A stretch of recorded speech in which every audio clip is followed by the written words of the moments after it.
नमस्ते दोस्तों, मेरा नाम शेषराज है और मैं एक शराबी हूँ। भगवान की असीम कृपा है, अल्कोहलिक्स एनोनिमस का साथ है, आप सभी भाइयों की मदद है। यही वजह है दोस्तों, आज भी मैंने शराब नहीं पी और एक अच्छी ज़िंदगी जीने की कोशिश कर रहा हूँ। दोस्तों, सबसे पहले तो होली की आप सभी को बहुत बहुत बधाइयाँ, बहुत बहुत शुभकामनाएँ। उसी प्रकार पुनर्जीवन समूह नागपुर को मैं आभारी हूँ जिन्होंने मुझे आज अपने अनुभव साझा करने का मौका दिया। और दोस्तों, उनका अभिनंदन भी करता हूँ कि होली जैसे बहुत ही खतरनाक हम शराबियों के लिए जो त्यौहार है उस पर ये होली रिट्रीट का कार्यक्रम आयोजित किया है। ये ऐसी जो रिट्रीट, ऐसे जो नाइट विजिल वर्कशॉप, यही दोस्तों शुरुआत से लेकर अभी तक मेरी सोब्राइटी में बड़े मददगार साबित हुए, क्योंकि ऐसे त्यौहार मेरे जैसे शराबी के लिए बहुत ही घातक होते हैं। दोस्तों, जो टॉपिक दिया गया है सेक्स एंड सोब्राइटी, काम वासना और हमारी सात्विकता। अल्कोहलिक्स एनोनिमस की इस मीटिंग में मैं शराब बंद करने के लिए आया था, क्योंकि उस वक्त सबसे बड़ी जो समस्या थी मेरी जिंदगी की, तो वो वही थी। शराब पी पी के मैं मरने वाला था, मरने की पूरी कगार पे आ चुका था। ऐसा कोई फ्रंट मेरी जिंदगी का बचा नहीं था दोस्तों कि जिसको मैं बोल सकता हूँ कि वो सही था। 35-40 किलो का वजन, हाथ पांव कांपना, चक्कर आके गिरना, दारू के बगैर 10 मिनट भी मैं रह नहीं सकता था। आर्थिक स्थिति खराब, पारिवारिक स्थिति खराब, सामाजिक स्थिति खराब, हर तरीके से दोस्तों पूरा बर्बाद था मैं। 24 आवर्स का शराबी। एक बार मरते मरते बच चुका था, उसके बावजूद फिर दोबारा जिंदगी में शराब आई, तो आखिरी के हाल ऐसे थे कि अब मरता या तब मरता। अगर अल्कोहलिक्स एनोनिमस का मैसेज नहीं मिला रहता और यहाँ मैं नहीं आया रहता तो आज दोस्तों मैं जिंदा भी नहीं रहता। तो अल्कोहलिक्स एनोनिमस की इस मीटिंग में मैं शराब बंद करने के लिए आया था, और भगवान की कृपा से और आप लोगों के अनुभव से इस के प्रोग्राम की बदौलत शराब की दूरी भी मिली। जो बोलते हैं कि भाई आपकी अगर इच्छा है, मन की तैयारी है, ईमानदारी है, आपका मन खुला है, तो ये प्रोग्राम काम करता है। मैं भी और ऐसे लाखों लोग इस बात के उदाहरण है कि ये प्रोग्राम हम सबके लिए काम करता है। लेकिन शराब की दूरी के बाद भी ये प्रोग्राम खत्म नहीं हुआ। यहाँ के लोगों ने बोला कि शराब की दूरी तो सिर्फ एक शुरुआत है। मेरी जिंदगी की असली समस्या सिर्फ शराब बंद करना नहीं है, बल्कि ये जो शराब मेरी आज बंद है वो फिर शुरू हो जाती है, तो वो शुरू ना हो, ये मेरी सबसे बड़ी समस्या है। और इसीलिए दोस्तों कई प्रकार की चीजें इस एक ही मीटिंग में आने के बाद में मेरे सामने में रखी गई। एक सवाल आता है कि हम तो दारू की समस्या लेकर यहाँ आए थे, तो फिर ये सेक्स के ऊपर में चर्चा क्यों हम कर रहे थे? सेक्स का और हमारी दारू का क्या संबंध है? कभी पैसों पर भी बात होती है, मनी एंड सोब्राइटी, तो इसका अपनी सात्विकता से क्या मतलब है? तो जैसे जैसे एक ही मीटिंग्स में मैं आते गया, मेरे पहले आए हुए लोगों ने जब अपने अनुभव से बताया कि कैसे मेरी शराब बंद होने के बाद भी फिर दोबारा किसी न किसी कारण से फिर शुरू हो जाती है। इसीलिए ये प्रोग्राम दारू बंद करने के बाद में शुरू होता है। शराब बंद होने के बाद में हम उन कारणों की, उन परिस्थितियों की छानबीन करते हैं कि जिनकी वजह से हम फिर दोबारा शराब की तरफ जाने के खतरे में रहते हैं। चौथे कदम की छानबीन बोली गई है जिसको, जब हम वो करते हैं तो वो सारी चीजें जिसको हम चरित्र के दोष बोलते हैं, स्वभाव की कमजोरियां बोलते हैं, वो हमारे सामने में आ जाती है कि इन्हीं चरित्र के दोषों की वजह से तो हम बार बार शराब की तरफ में जा चुके थे, और अब ए में आने के बाद में भी हम जा सकते हैं। मैंने भी इन 14 सालों में इन चरित्र के दोषों की वजह से लोगों को शराब की तरफ जाते हुए देखा, और उनके अनुभव से दोस्तों कहीं तो भी मैं अलर्ट हुआ हूं।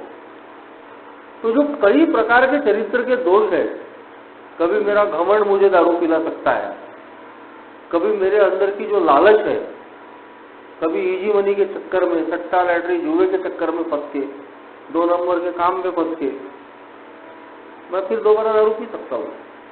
मेरा गुस्सा मुझे दारू पिला सकता है, मेरी जलनपना मुझे दारू पिला सकती है। ठीक वैसे ही दोस्तों, अगर सेक्स मेरा प्रॉब्लम है, काम वासना मेरी अगर समस्या है, तो ये चीज भी इतनी खतरनाक है कि जो मेरी सोबराइटी को कभी भी खतरा पर बन सकती है। इसीलिए ए में हम वो सारे विषय डिस्कस करते हैं, उन सारे विषयों पे हम चर्चा करते हैं कि जो हमारी सोबराइटी से जुड़े हुए, सेक्स भी उसमें एक सब्जेक्ट है। ए की मीटिंग में आने के बाद में जब ये सारी बातें मैंने सुना, तो मुझे अपने अल्कोहलिज्म के दिन याद आ गए कि वो कौन सी चीजें थी कि जिसकी वजह से मैं शराबी बना, या बार बार मैं शराब की तरफ में जाता था। तो बहुत सारी चीजें थी, मेरा घमंड भी था, मेरा गुस्सा भी था, खुन्नस भी थी, और साथ में दोस्तों मुझे लगता है कि सेक्स के भी प्रॉब्लम थे।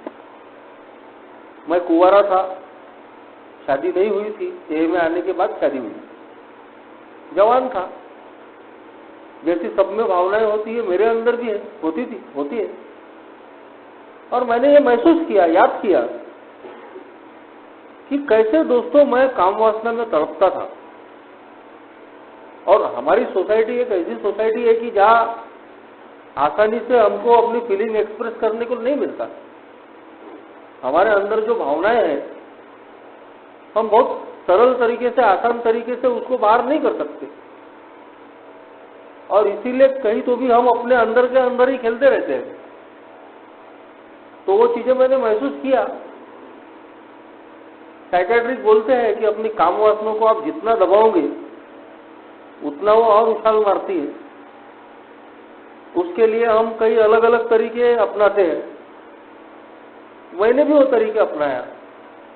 कभी सेक्स से संबंधित पुस्तकें पढ़ रहे, किसी से सेक्स के बारे में चर्चाएं कर रहे, मूवीज देख रहे, या और भी कुछ चीजें कर रहे, 24 घंटे सेक्स के बारे में सोच रहे, कभी किसी औरत का, कभी किसी लड़की का सोच विचार कर रहे।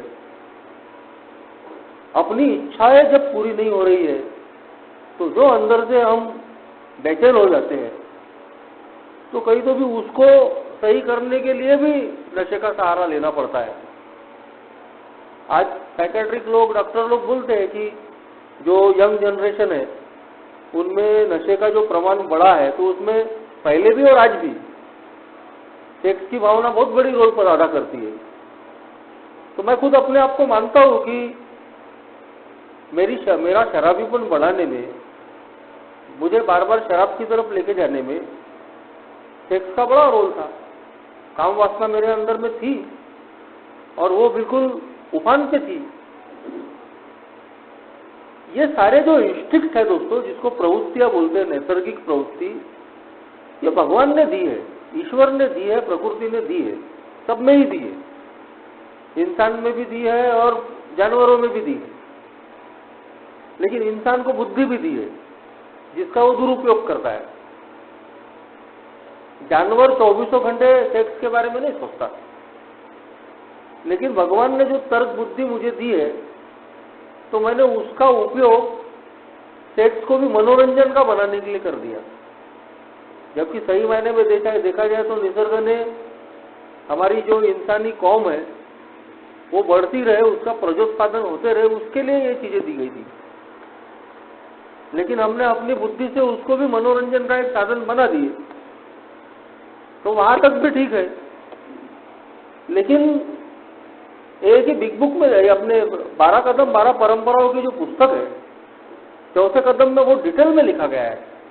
जो भी अपनी इन्वेंट्री लेता है उसने उस चौथे कदम की चैप्टर को पढ़ना चाहिए कि कैसे हमारी ये जो नैसर्गिक प्रवृत्तियां है ये विकृत हो जाती है और वही परेशानियां पैदा होती है। अपने आप को थोड़ा बहुत कुछ अलग या विशेष समझना कुछ उतना भी गलत नहीं है, ठीक है। लेकिन अगर हम घमंड में इतने पागल हो गए कि हम किसी को गिन ही नहीं रहे, तो कहीं तो कि वो अपने आप पे अभिमान करने की जो भावना है वो विकृत हो चुकी है। संपत्ति कमाना जमाना, अपने परिवार के लिए या अपनी गरज की पूरी करने के लिए मेहनत करना, ये भी कोई गलत नहीं है। लेकिन भौतिकता के लिए हम कुछ भी किसी भी हद तक गिरने के लिए तैयार है, चाहे लोगों का गला काटे, उनका हक मारे, तो इसका मतलब वो हमारी प्रवृत्ति विकृत हो गई है। ठीक वैसे ही अगर भगवान ने और प्रकृति ने हमको सेक्स दिया है, लेकिन अगर हम उसको भी विकृत कर दें, जरूरत से ज्यादा उसके बारे में सोचे, तब जाके हमारे अंदर समस्या पैदा होती है। और उसके बहुत सारे हर इंसान की जिंदगी में अलग अलग कारण हो सकते हैं। सबसे बड़ा कारण तो यही है कि हमको सही तरीके से मार्गदर्शन नहीं मिलता, उस बारे में सही नॉलेज नहीं होता, सुनी सुनाई बातें रहती है, जिसकी वजह से हम नहीं समझ पाते कि क्या करना चाहिए। सेक्स के मामले में भी हमारे कॉन्सेप्ट लोगों से सुने सुनाए रहते हैं कि दारू पिएंगे या नशा करेंगे तो अच्छा सेक्स कर सकते हैं। अब मेरे जैसे अल्कोहलिक के लिए कितनी खतरनाक बात है। दोनों भावनाओं से पीड़ित रहता हूं, सुपरियरिटी कॉम्प्लेक्स भी रहती है और इंफीरियरिटी भी रहती है। मान लो कि अगर सेक्स में अगर वो ज्यादा देर तक टिक नहीं रहा, जिसको सिंपल भाषा में बोलते हैं स्खलन, तो वो कुछ गलत नहीं है, वो एक इंसान की कैपेसिटी पे निर्भर करता है। कभी जल्दी होता है, कभी देर से होता है। लेकिन मैंने अपनी मर्दानगी का उसको पैमाना बना दिया, और वो भी लोगों की सुनी सुनाई बातों पे, कि जो जितनी ज्यादा देर सेक्स करेगा वो मर्द, और जो जितनी जल्दी उसका स्खलन होगा वो कमजोर। और जिसकी वजह से हम लोगों में उसके प्रति एक इन्फीरियरिटी कॉम्प्लेक्स आ जाती है, जिसको भी डॉक्टर ने बोला कि ये एक प्रकार की मनोविकृति है।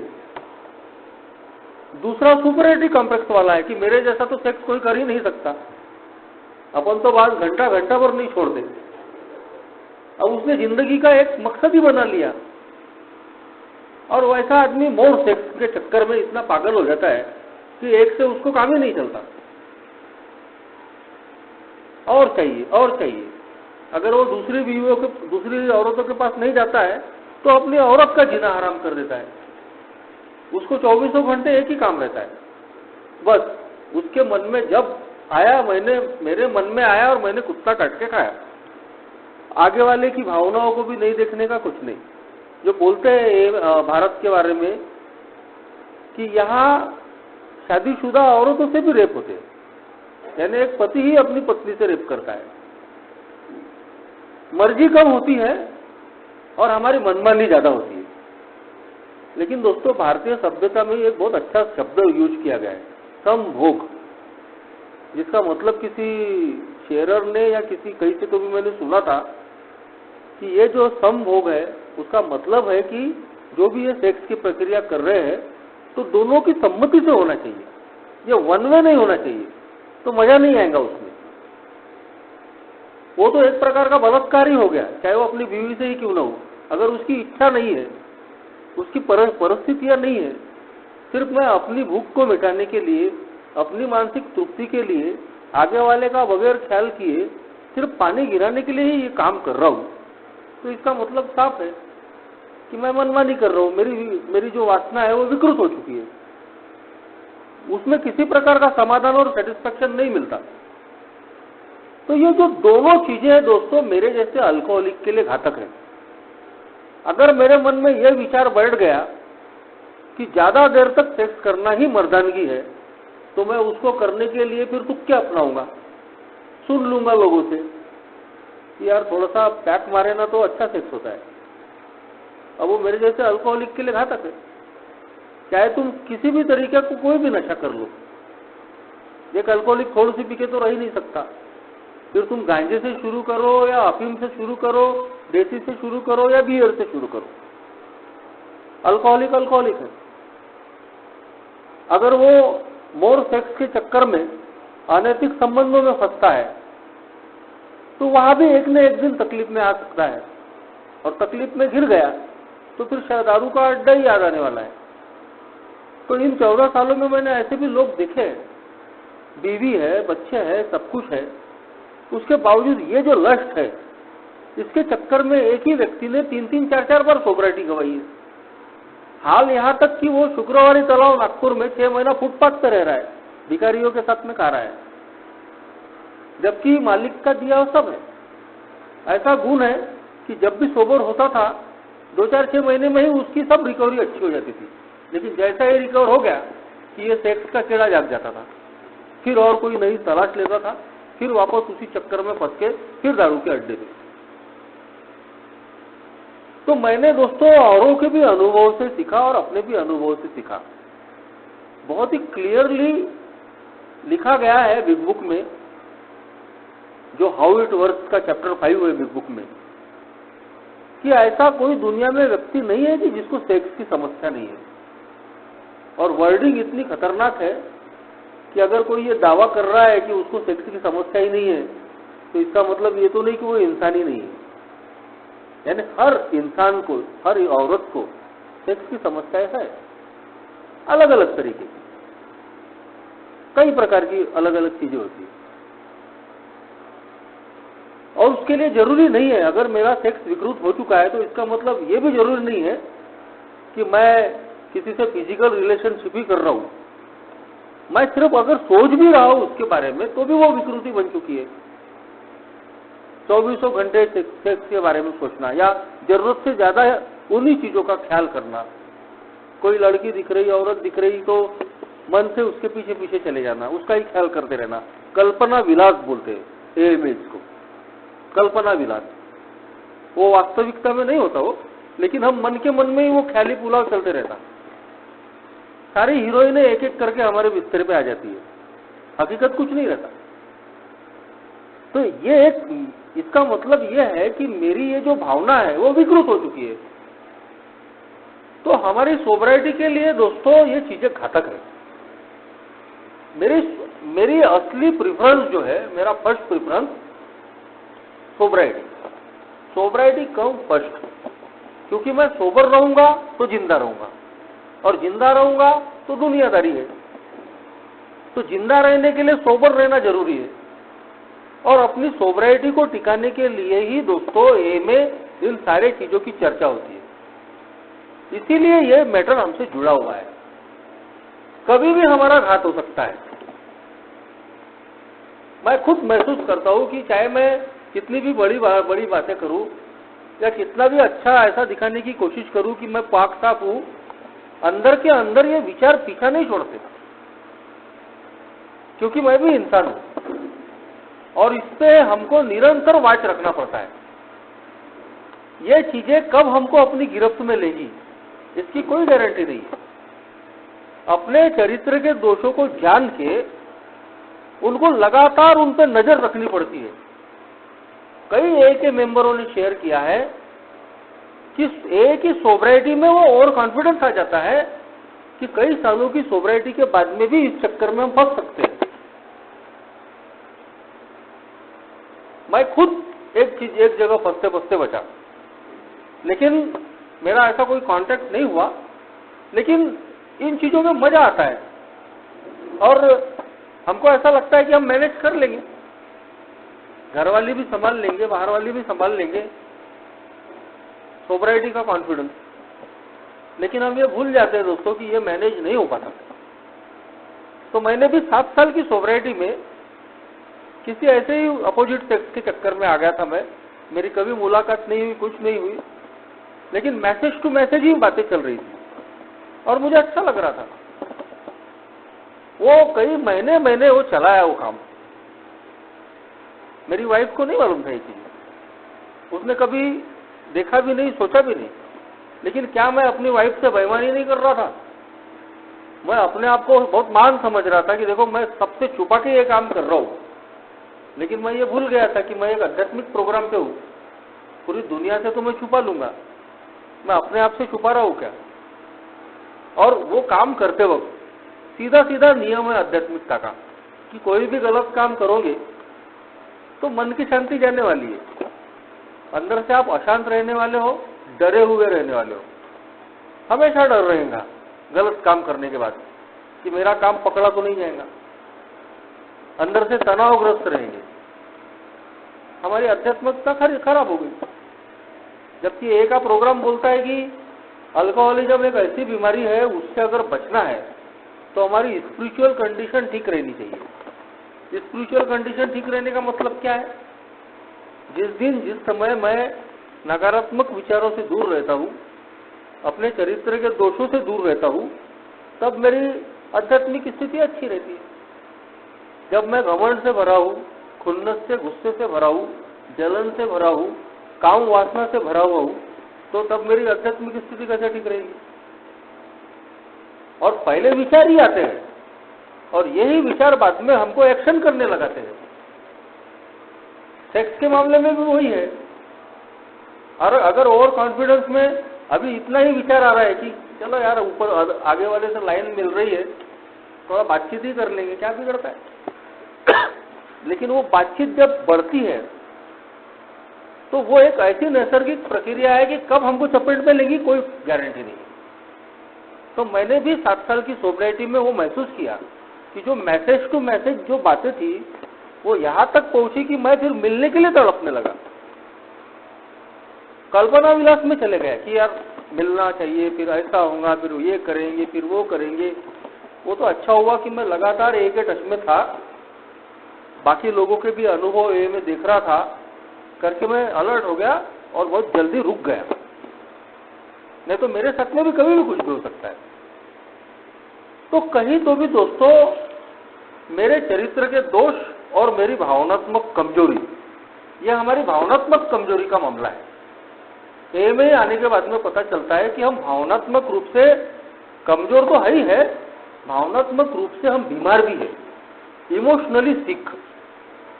हमारी भावनाएं विकृत हो चुकी है, उनको नियंत्रण करना नहीं आता, हमारे बस की बात नहीं है। और इसीलिए बिग बुक चैप्टर 5 में इसका सॉल्यूशन भी दिया है। सेक्स इन्वेंटरी लेना पड़ेगा कि मेरे सेक्स के क्रियाकलाप कैसे है, मेरी सेक्स की लाइफ कैसी रही है, पुरानी भी और आज की भी। क्या मैं बेईमान था, क्या मैं मतलबी था, बहुत सारी चीजें लिखी है। अपनी इन्वेंटरी लेनी पड़ेगी कि मैंने काम वासना को तृप्त करने के लिए, अपना फायदा, सिर्फ अपना मजा लेने के लिए किसी की जिंदगी तो नहीं खराब की, किसी की घर गृहस्थी तो नहीं खराब की, सेक्स करने के लिए झूठ तो नहीं बोला, धोखेबाजी तो नहीं की। अपनी बीवी को भी तो धोखा देना धोखा ही होता है और दूसरों को भी धोखा देना धोखा ही होता है। क्या ये मेरे सेक्स के कंडक्ट ऐसे है? क्या मेरी काम वासना बहुत ज्यादा विकृत हो चुकी है कि मैं 24 घंटे सेक्स के बारे में सोचता हूं? ये सेक्स की इन्वेंटरी में आता है।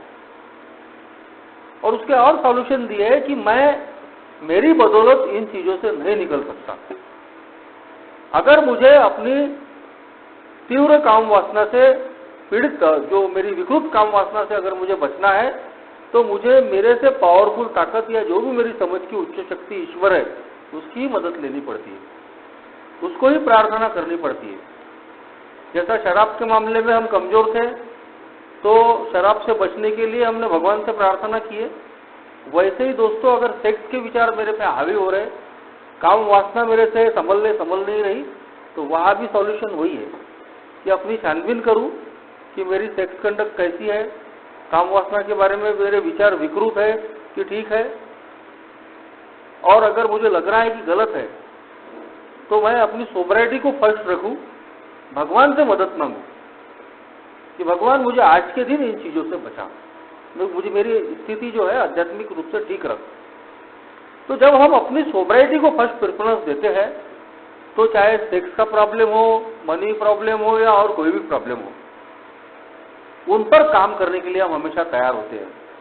तो ये जो विषय है दोस्तों, ये भी हमारी सोब्राइटी से जुड़ा हुआ है, बिल्कुल one day at A time. आज भी मुझे इस पर नज़र रखनी पड़ती है।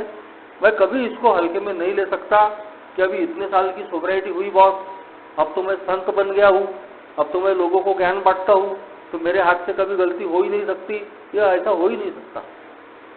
ये इतनी पावरफुल, इतनी खतरनाक भावना है कि उम्र के किस मोड़ पे, किस मुकाम पे, चाहे कितने भी साल की सोब्राइटी हो जाए, कब हमको चुंबक की तरह खींच लेगी, कोई गारंटी नहीं। जैसे बाकी के चरित्र के दोष है, बाकी की हमारी भावनात्मक कमजोरियां है, वैसे ही ये एक बहुत बड़ी पावरफुल ताकत है। सेक्स का पावर बोलते हैं उसको, वो एक शक्ति है, एनर्जी है। अगर उसका सही तरीके से उपयोग किया जाए तो दोस्तों वो हमारे डेवलपमेंट के काम आती है। लेकिन अगर वो विकृत हो गई तो फिर हमारा बैंड बजने वाला है। और मेरे जैसे अल्कोहलिक के लिए तो अगर मेरी सोब्राइटी अगर चली गई तो मेरा सब कुछ जाने वाला है। उसी सोब्राइटी को टिकाए रखने के लिए आज भी मुझे अपनी काम वासना पे या अपनी विकृत विचारों पे हमेशा नजर रखनी पड़ती है। एक प्रोग्राम की मदद लेके आज मैं उन पर काम कर रहा हूँ और सुरक्षित हूँ। Thank you.